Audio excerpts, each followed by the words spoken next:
As Rachel correctly said, our prediction is going to be the assumption itself.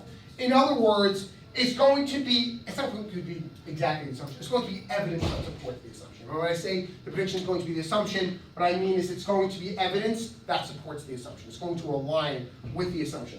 Let's now get into the passage itself. Please take a moment to read it for evidence, conclusion, and assumption. You'll notice I reversed the numbers here. We're doing step 2 first because there's only one question attached. We determined it was a strengthening question, and that tells us that we're not reading for topic, scope, and purpose.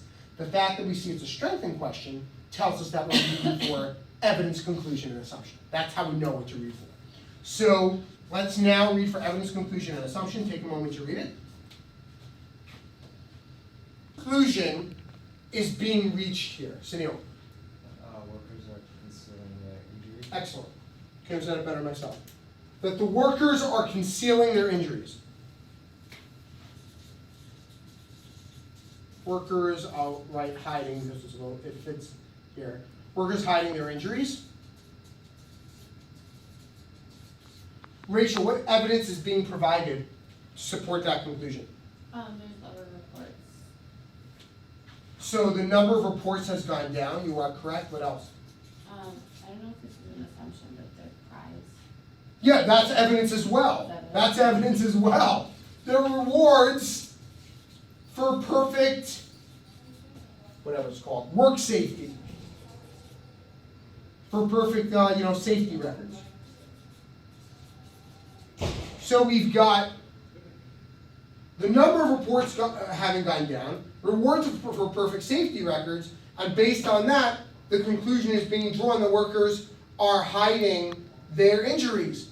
Dan, what assumption is being made? What assumption is being made to go from the evidence to the conclusion?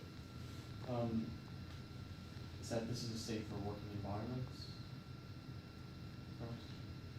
Well, actually, they're saying that they're hiding their injuries. So apparently it's not safe. Yeah.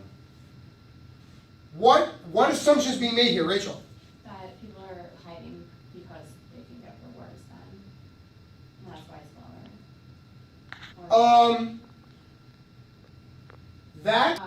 That's the conclusion. So that the prize is a good, reason to hide or not? That the rewards are, that is an actually that you could say that is an assumption. I'm actually very glad you said that. You could say that's an assumption. They are assuming that the rewards are worth hiding the injury for. That is an assumption. It's not the most glaring assumption. And I'm glad you said that because oftentimes you will have, you can find 2 or 3 assumptions. Usually in every reasoning question, there'll be one really glaring assumption. It's like, whoa, this is absolutely required to go from here to here. It is true that, the rewards are worth it. That is an assumption. But what assumption is really just jumping off the page? That's right. So is it that that's the only reason? Is it a bad assumption? First of all, we're going to get to no other reason, no other cause in a moment. That shows up all the, you took the jury before, right? Yeah. Okay, so that shows up all the time. No other cause, no other reason. Anything else? Any other guess? Well, what if the number of reports have gone down because people just aren't getting injured? Maybe they're eating better breakfast.